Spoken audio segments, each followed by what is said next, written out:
नमस्कार, कैसे हैं आप लोग। आई थिंक बहुत अच्छे होंगे और बेहतरीन तरीके से हर पल अपने लक्ष्य की ओर अग्रसर हो रहे हैं। चलिए शुरू करते हैं आज की क्लास। जैसे कि हमारा जो टॉपिक है पंचवर्षीय योजनाएं अर्थात 5 इयर्स प्लान की बात कर रहे हैं और यहाँ पर ये तीसरा वीडियो। अगर आपने 2 वीडियो नहीं देखे तो आप उन्हें देख सकते हैं। तो चलिए शुरू करते हैं और यहाँ पर हम 6वीं पंचवर्षीय योजना तक बात कर चुके हैं और बाकी जो योजनाएं हैं उनके बारे में आज चर्चा करेंगे। तो ये है 7वीं पंचवर्षीय योजना। 7वीं पंचवर्षीय योजना।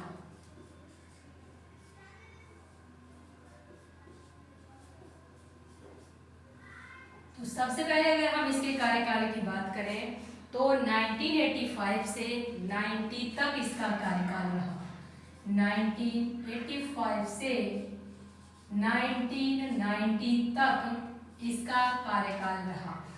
अब बात आती है कि इसके अंतर्गत किसी मॉडल का उपयोग किया गया या नहीं, किसी मॉडल पर आधारित है या नहीं है। तो यहाँ पर ये जो 7वीं पंचवर्षीय योजना है ये किसी भी मॉडल पर आधारित नहीं है। अर्थात मॉडल की बात करें तो मॉडल नहीं है। क्या है, इसमें कोई भी मॉडल नहीं है। वहीं पर अगर हम प्राथमिकता की बात करें तो यहाँ पर रोजी रोटी उत्पादकता पर बल। प्राथमिकता की बात करें तो रोजी रोटी उत्पादकता पर बल दिया गया। कहने का तात्पर्य है कि उत्पादन में वृद्धि की बात इस योजना के अंतर्गत की गई है। अब वहीं पर विशेष की बात करें तो विशेष में क्या क्या इस योजना के अंतर्गत हुआ है। तो यहाँ पर आपने नाम सुना होगा सेबी अर्थात securities exchange board of India. अगर हम बात करते हैं इसकी स्थापना की तो 12 अप्रैल 1988 को 12 अप्रैल 1988 को सेबी की स्थापना हुई। क्या हुई? सेबी की स्थापना की गई। अब बात आती है कि सेबी क्या है। कभी कभी इसकी फुल फॉर्म में पूछी जाती है तो सिक्योरिटीज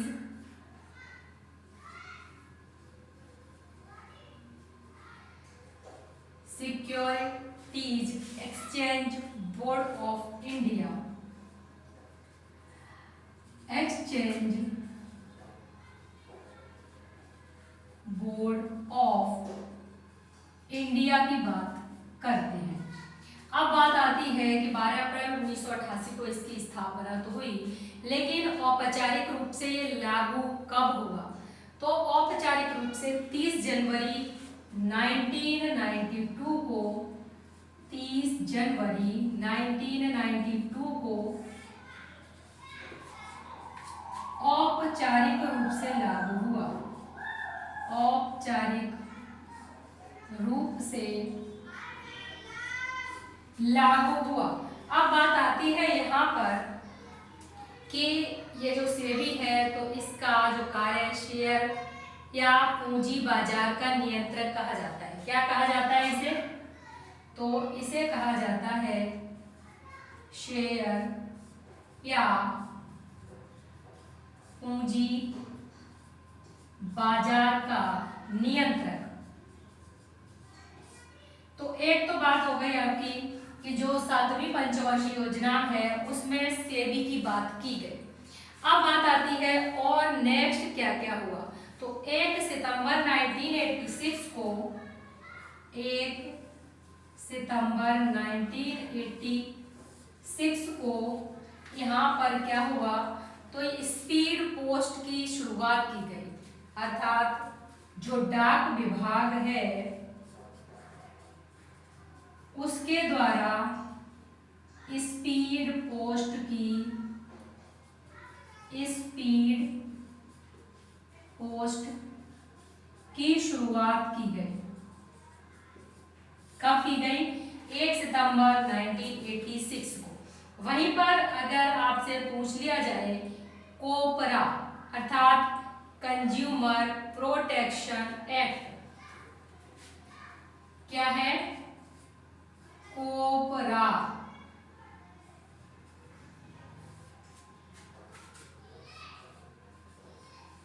कंज्यूमर प्रोटेक्शन एक्ट।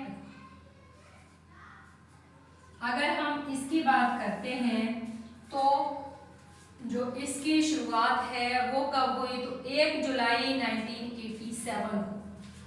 कब आया ये? 1 जुलाई 1987। किसके अंतर्गत है? 7वीं पंचवर्षीय योजना के अंतर्गत है। अर्थात कोपरा उपभोक्ता संरक्षण कानून की बात हम यहाँ पर कर रहे हैं। अगर हम बात करें कि उपभोक्ता जागरूकता दिवस की, तो ये 24 दिसंबर को मनाया जाता है।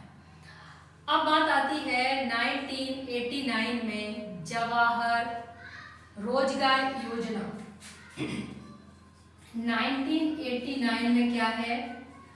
जवाहर रोजगार योजना। पूछा जाता है आपसे कि जवाहर रोजगार योजना की शुरुआत कब हुई? तो ये 1989 में हुई। ग्रामीण बेरोजगारी को समाप्त करना इसका प्रमुख उद्देश्य रहा। ग्रामीण बेरोजगारी को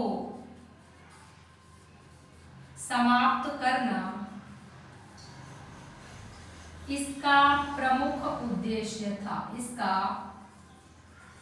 प्रमुख उद्देश्य था।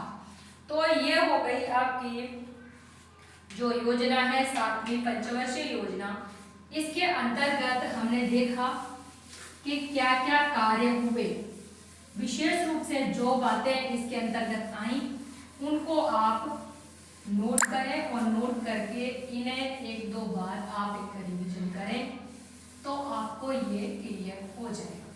अब बात आती है कि यहाँ पर हमने योजना अवकाश की बात की थी, तो अब आता है तीसरा योजना अवकाश। कौन सा योजना अवकाश आता है? अब आता है तीसरा योजना अवकाश। क्योंकि हम 2 योजना अवकाश की बात कर चुके हैं, जिसमें पहला था वो 3 साल का था, दूसरा था वो 2 साल का था। अब ये तीसरा है, ये कितनी साल का है? तो ये भी 2 साल का है। अर्थात 1990 से 92 तक। तो ये 2 साल का योजना अवकाश रहा। लेकिन इसके अंतर्गत क्या क्या हुआ तो, और इसकी मतलब जो अवकाश हुआ इसका कारण क्या रहा? तो सबसे पहले हम कारण की बात करते हैं। तो कारण क्या है? राजनैतिक अस्थिरता। क्या है? राजनैतिक अस्थिरता। अब यहाँ पर राजनीतिक अस्थिरता होने की वजह से ही क्या हुआ है? तीसरा योजना अवकाश हुआ। अब आती है कि 1991 में नई आर्थिक नीति आई। अक्सर यहाँ पर एक सवाल पूछा जाता है कि 1991 में जो आर्थिक नीति आई उसके बारे में। तो 1991 में नई आर्थिक नीति आती है। अब ये आर्थिक नीति जो आई, न्यू इकोनॉमिक पॉलिसी की बात कर रहे हैं, इसका नाम क्या था? तो ये थी LPG। क्या था इसका नाम? LPG। अब बात आती है LPG है क्या? तो देखिए LPG का मतलब L से क्या है? लिबरलाइजेशन। L है आपका लिबरलाइजेशन। और वहीं पर लिबरलाइजेशन के बाद है आपका P से देखेंगे तो प्राइवेटाइजेशन। प्राइवेटाइजेशन। और आपका जो तीसरा है वो है ग्लोबलाइजेशन।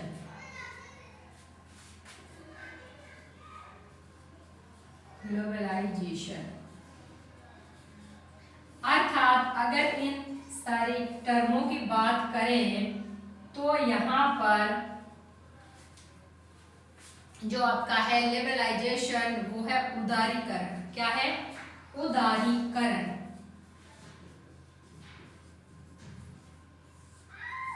कभी इंग्लिश का टर्म आता है एग्जाम में और कभी हिंदी का टर्म पूछा जाता है, तो आप इन दोनों टर्म को याद रखेंगे। दूसरा है प्राइवेटाइजेशन, का मतलब है निजीकरण। क्या है? निजीकरण। वहीं पर ग्लोबलाइजेशन की बात करते हैं तो इसका है वैश्वीकरण। वैश्वीकरण। तो ये जो नई आर्थिक नीति आई इसके अंतर्गत 3 चीजें थी, उदारीकरण, निजीकरण और वैश्वीकरण। वहीं पर अगर हम बात करते हैं पीएम की, तो उस समय कौन थे? पीवी नरसिम्हा राव। कौन थे पीएम? पीवी नरसिम्हा राव।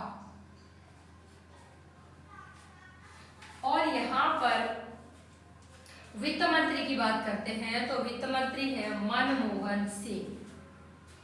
कौन है वित्त मंत्री? जब यह नीति आई तो वित्त मंत्री कौन थे? माननीय मनमोहन सिंह। अब मनमोहन सिंह को क्या कहा जाता है? तो आर्थिक सुधारों का जनक कहा जाता है। आर्थिक सुधारों का जनक कहा जाता है। किसको? मनमोहन सिंह को। अब बात आती है कि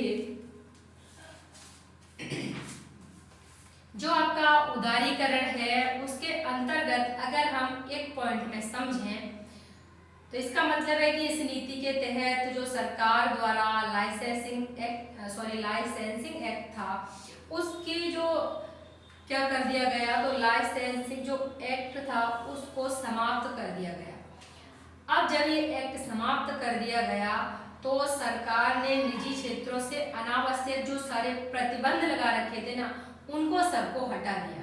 कहने का तात्पर्य है, अगर हम आज की बात कर लें तो जैसे कि मोदी जी का नारा है कि रेड टेपिज्म की जगह रेड कारपेट की बात जब उन्होंने की है, तो यानी कि लाल फीताशाही की जगह लाल दरी की बात की है, तो इसी तरह का कुछ उदारीकरण के अंतर्गत भी किया गया सरकार के द्वारा। तो इससे क्या हुआ कि जो बाहर की कंपनी थी, विदेशी कंपनियां थी, वो हमारे देश में कंपनी लगाने के लिए अपनी तैयार हो गई। और इसके अलावा बात करें अगर हम निजीकरण की, तो जो सरकार है वो अपनी संपत्ति को निजी कंपनियों को क्या करने लगी? बेचने लगी। तो ये बातें किसके अंतर्गत आ गई? निजीकरण के अंतर्गत आ गई। वहीं पर अगर हम बात करते हैं वैश्वीकरण की, तो जो किसी देश की अर्थव्यवस्था का विश्व के अन्य देशों की अर्थव्यवस्था से जुड़ जाना, किसी भी देश की अर्थव्यवस्था का विश्व के अन्य देशों की अर्थव्यवस्था से जुड़ जाना, वो आ गया वैश्वीकरण के अंतर्गत। कुल मिला के ये था मुद्दा कि आर्थिक विकास को तेज किया जाए तो किस प्रकार से किया जा सकता है। तो इस सारे के जो भी उदारीकरण, निजीकरण, वैश्वीकरण, इन सभी के द्वारा आर्थिक विकास में वृद्धि करने के लिए ही ये सब किया गया। अब बात आती है यहाँ पर कि एक बात इसमें हुई, जो हमारा योजना विकास है उसमें जुलाई 1991 में रुपए का तीसरी बार अवमूल्यन हुआ। ये बात सभी को पता होगी कि तीसरी बार अवमूल्यन कब हुआ था? 1991 में हुआ था। अब 1991 में जो रुपए का अवमूल्यन हुआ था,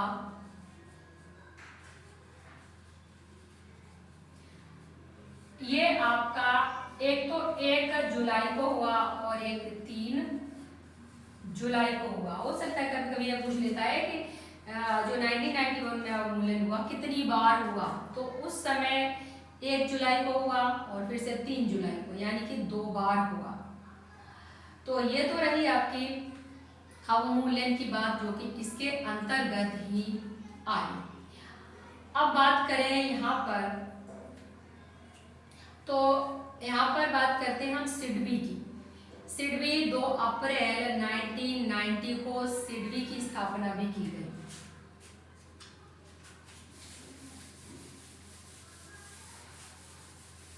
किसकी स्थापना की गई? सिडबी अर्थात small industry development bank of India. SIDBI, SIDBI का मतलब है स्मॉल इंडस्ट्रियल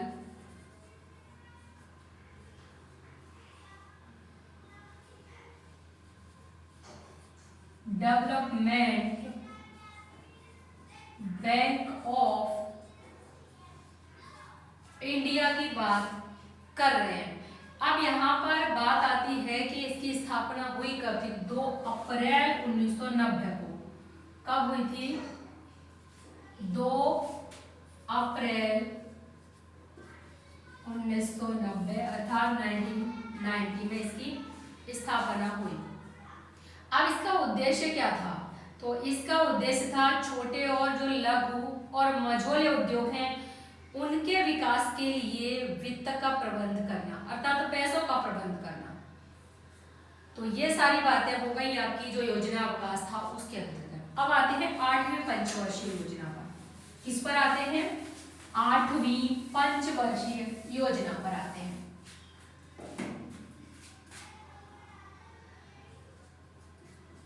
आठवीं पंचवर्षीय योजना। 8वीं पंचवर्षीय योजना की बात करें तो इसका कार्यकाल 1992, क्योंकि 2 साल का जो अवकाश था वो 90 से 92 तक हो गया। अब 92 से फिर से योजना शुरू हो गई। कौन सी? 8वीं। तो 92 से कब है? 97 तक। 1992 से 97 तक इसका कार्यकाल रहा। अगर हम मॉडल की बात करें तो 7वीं पंचवर्षीय योजना में कोई मॉडल नहीं था, ये बात ध्यान रखने वाली है। वहीं पर 8वीं पंचवर्षीय योजना में मॉडल था। कौन सा था? जॉन डब्ल्यू मिल। कौन सा था? जॉन डब्ल्यू मिल मॉडल। अर्थात जॉन डब्ल्यू मिल मॉडल पर आधारित योजना कौन सी है? तो वो है 8वीं पंचवर्षीय योजना।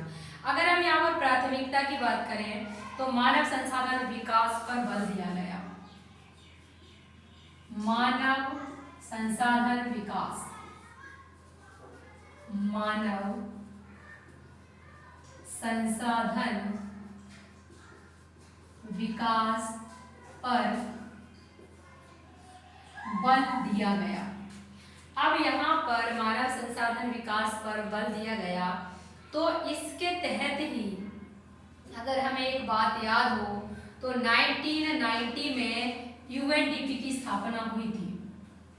1990 में किसकी स्थापना? यूएनडीपी की स्थापना हुई थी और ये इसी के द्वारा महबूब उल हक के द्वारा एचडीआई का निर्माण हुआ। महबूब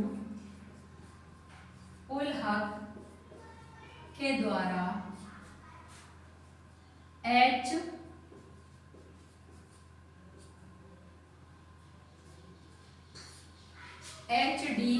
का निर्माण किया गया, प्रतिपादन।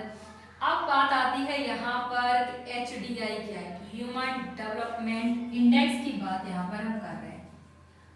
ह्यूमन डेवलपमेंट इंडेक्स की बात कर रहे हैं। अब बात आती है कि इसकी बात कर क्यों रहे हैं? तो यहाँ पर मानव संसाधन विकास पर बल, जो प्राथमिकता है मानव संसाधन विकास पर बल दिया गया, तो ये किसके द्वारा प्रेरित किया गया, तब इसकी प्राथमिकता चुनी गई। तो यहाँ पर जो ह्यूमन डेवलपमेंट इंडेक्स है इसके 3 आधार होते हैं। अब ये 3 आधार क्या क्या होते हैं? तो 3 आधार है शिक्षा शिक्षा, स्वास्थ्य, जीवन स्तर क्या है?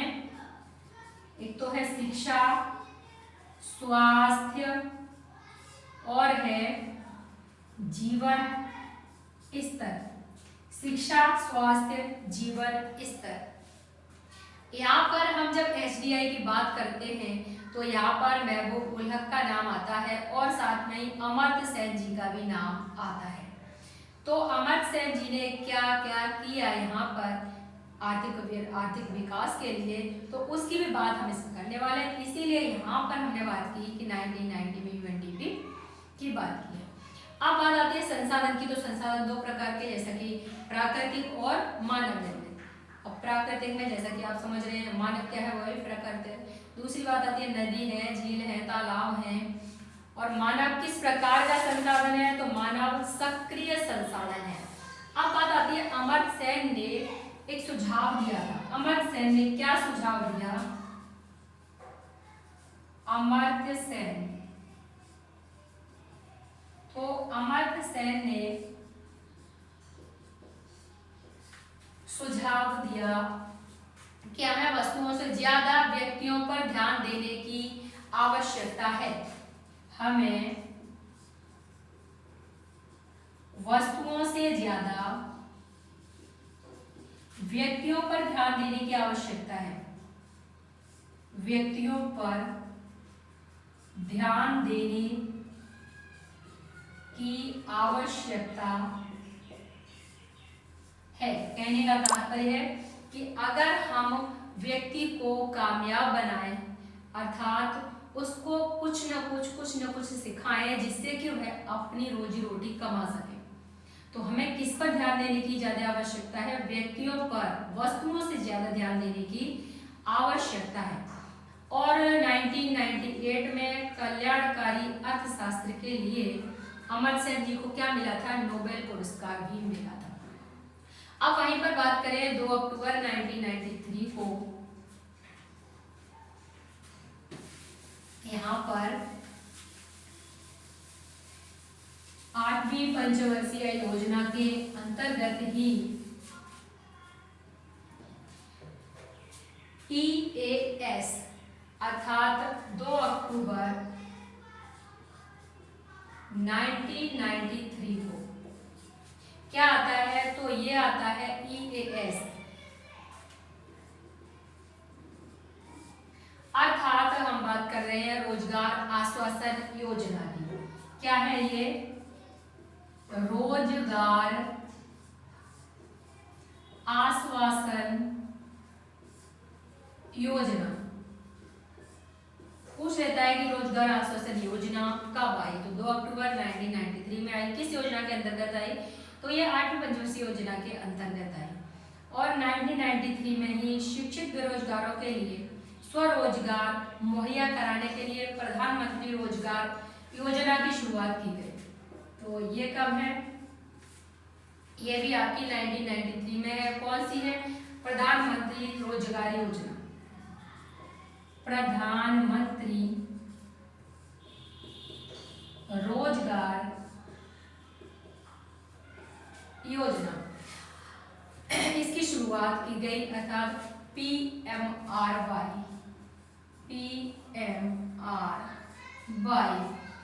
अब आती है यहाँ पर, और इसमें एक बात मुख्य थी इस योजना में। क्या हुआ था कि मैला ढोने की प्रथा को समाप्त कर दिया गया।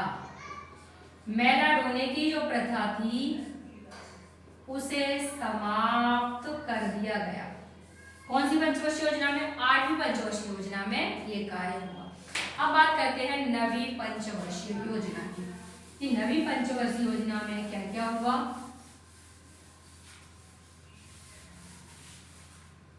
अब सबसे पहले बात आती है यहाँ पर नवी पंचवर्षीय योजना। नवी पंचवर्षीय योजना जैसा कि 8वीं समाप्त हुई, फिर नवी आई तो 1997 से 2002 तक। 1997 से 2002 तक कौन सी पंचवर्षीय योजना रही? तो ये रही आपकी नवी पंचवर्षीय योजना। अगर हम यहाँ मॉडल की बात करते हैं कि इसके अंतर्गत मॉडल था, तो इसके अंतर्गत भी कोई मॉडल नहीं है। अब वहीं पर अगर हम उद्देश्य की बात करें तो इसका उद्देश्य क्या था, ये क्यों आई थी पंचवर्षीय योजना। तो देखिए उद्देश्य में यहाँ पर सामाजिक न्याय और समानता के साथ आर्थिक विकास, सामाजिक न्याय और समानता के साथ आर्थिक विकास की बात इस योजना के अंतर्गत की गई। अब बात आती है कि सामाजिक न्याय की बात करें तो गरीबी में कमी या फिर बेरोजगारी में कमी, कुपोषण में कमी, महिला सशक्तिकरण, इन सभी में समानता की बात की गई और यहाँ पर सभी को विकास का लाभ मिले इसकी भी बात की गई। जैसा कि मोदी जी भी कहते हैं कि सभी का विकास हो। वहीं पर बात आती है कि इसके लिए जीवन स्तर में सुधार लाना, इसमें क्या क्या होगा, तो यहाँ पर सामाजिक न्याय और समानता के साथ आर्थिक विकास तभी हो पाएगा, इसके लिए जीवन स्तर में सुधार लाना,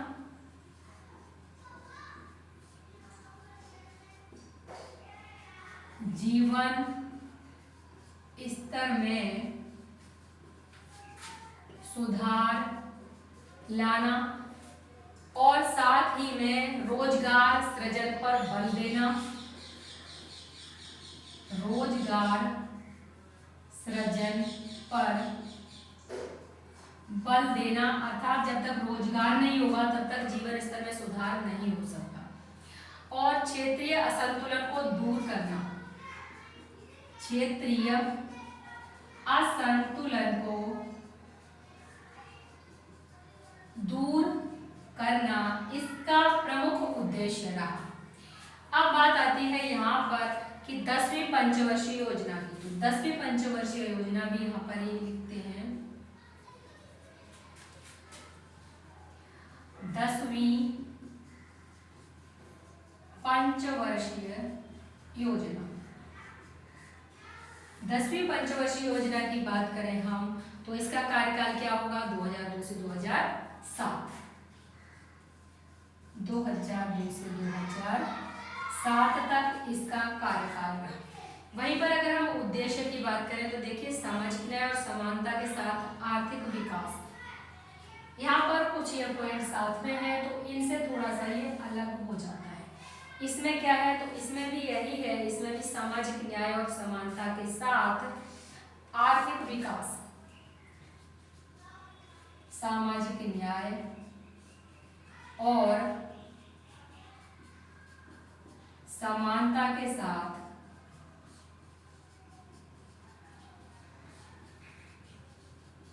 आर्थिक विकास की बात की गई। अब यहाँ पर जो आर्थिक विकास है वहां पर मौद्रिक नीति अर्थात जो आर्थिक विकास है उसके अंतर्गत मौद्रिक नीति तथा राजकोषीय नीति को लचीला बनाने पर बल दिया गया। राजकोषीय नीति को लचीला बनाने पर बल दिया गया और वहीं पर क्षेत्रीय संतुलन को दूर करना तथा पिछड़े क्षेत्रों में औद्योगिकरण, क्षेत्रीय असंतुलन को दूर करना और साथ ही में क्या करना, पिछड़े क्षेत्रों में औद्योगिकरण की प्रक्रिया पर बल देना। पिछड़े क्षेत्रों में औद्योगिकरण की प्रक्रिया पर बल देना, की प्रक्रिया पर बल देना इसका प्रमुख उद्देश्य रहा। और वहीं पर अगर हम बात करें यहाँ पर 1991 में जो नरसिंहम समिति आई थी और 98 में क्या हुआ कि उसके उद्देश्य की बात करें तो CRR और SLR की दर में कमी की गई थी। अब बात आती है यहाँ पर 11वीं पंचवर्षीय योजना। कौन सी? 11वीं और 12वीं दो और बची हैं, उनके बारे में भी बात कर लेते हैं। तो ये है आपकी 11वीं पंचवर्षीय योजना।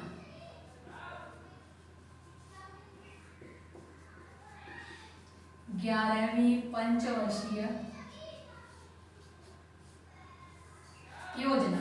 अब इसके कार्यकाल की बात करेंगे तो 2007 से 2000, अभी हमने बात की तो वो कितना था, 2002 से 2007 था। अब आगे बढ़ेंगे तो 2007 से 2012 हो जाएगा। 2007 से 2012 किसका कार्यकाल है? 11वीं पंचवर्षीय योजना का है। अगर हम इसमें मॉडल की बात करें तो इसमें भी कोई मॉडल की बात नहीं की गई। और लक्ष्य की बात करें यहाँ पर, इसका लक्ष्य क्या रहा? तो ये तीव्रतर व समावेशी विकास पर बल दिया गया है। इसमें तीव्रतर व समावेशी विकास पर बल दिया गया। अब वहीं पर बात कर लेते हैं जो विकास पर बल दिया गया, अर्थात तो विकास का लाभ यहाँ पर सभी वर्गों और क्षेत्रों को मिले, इसकी बात की गई। इसकी बात की गई कि जो विकास का लाभ है वो सभी वर्गों व क्षेत्रों को मिले, सभी वर्गों व क्षेत्रों को मिले, इसकी बात की गई। अब यहाँ पर सभी वर्गों और क्षेत्रों का मतलब है कि जैसे पुरुष व स्त्री सभी को मिलना चाहिए, गरीब हो, अमीर हो या फिर लड़का हो, लड़की हो, ये नहीं देखना है। क्या है कि सभी को जो तीव्रतर व समावेशी विकास है उस पर बल दिया गया। तो जो विकास हो रहा है उसका लाभ स्त्री पुरुष को नहीं देखना है, स्त्री और पुरुष सभी को लाभ मिलना चाहिए, गरीब हो, अमीर हो, लड़का हो, लड़की हो, या फिर ग्रामीण क्षेत्र का हो या फिर शहरी क्षेत्र का हो, कृषि व औद्योगिक या सेवा क्षेत्र का हो, किसी भी क्षेत्र का हो, उन सभी को इसका लाभ मिलना चाहिए। वहीं पर अगर हम बात करते हैं यहाँ 12वीं पंचवर्षीय योजना की, 12वीं पंचवर्षीय योजना की, तो इसका जो कार्यकाल था वो 2012 से 2017 हो गया, 2012 से 2017। और वहीं पर अगर हम इसके उद्देश्य की बात करें तो ये तीव्रतर संपोषणीय और तीव्रतर संपोषणीय, तीव्रतर संपोषणीय और अधिक समावेशी विकास की बात करता है, अधिक समावेशी विकास की बात करता है। जैसा कि वहां पर आपको समावेशी विकास दिख रहा है, यहाँ पर आपको अधिक समावेशी विकास दिख रहा है। अब यहाँ पर बात आती है ये जो विकास है वो किस प्रकार का, तो यहाँ पर धारणीय विकास कह सकते हैं या फिर इसको टिकाऊ विकास कह सकते हैं, यानी कि स्थिर है एकदम से। तो यहाँ पर्यावरण के साथ साथ जो विकास होता है, पर्यावरण के साथ साथ भावी पीढ़ी के ध्यान से संबंधित हो जो विकास, यानी कि हमें पर्यावरण का जो हम यानी जो भी हमें पर्यावरण से जो भी हमें चीजें मिली हैं, जो भी हमारे नेचुरल साधन है, जो भी नेचुरल रिसोर्स है, उन्हें हमें इस तरह से यूज करना है कि वो भावी पीढ़ी के लिए भी बचे रहें। तो इस प्रकार का हमें विकास करना है। तो पर्यावरण के साथ साथ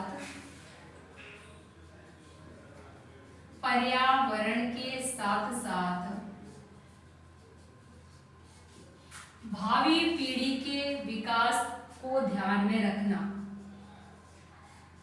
भावी पीढ़ी के विकास को भी ध्यान में रखना और साथ में ही वर्तमान पीढ़ी की आवश्यकता का ख्याल रखते हुए भविष्य की पीढ़ी का ध्यान रखना, ये भी कहा जा सकता है। तो ये तो रही आपकी जो पंचवर्षीय योजना थी उनके बारे में चर्चा। अब मिलते हैं नेक्स्ट वीडियो में नेक्स्ट टॉपिक के साथ। तो इसकी 3 वीडियो हैं, अगर आप एक वीडियो देखते हैं तो आप इसकी 2 और वीडियो भी देखना ना भूलें। और यदि आप फर्स्ट टाइम हमारे चैनल विजिट कर रहे हैं तो आप हमारे चैनल को सब्सक्राइब करना ना भूलें, क्योंकि आगे आने वाले एग्जाम्स में आपको हमारे चैनल से निश्चित ही मदद मिलेगी। तो आज के लिए बस इतना ही, मिलते हैं नेक्स्ट क्लास में, तब तक के लिए नमस्कार, धन्यवाद, जय हिंद।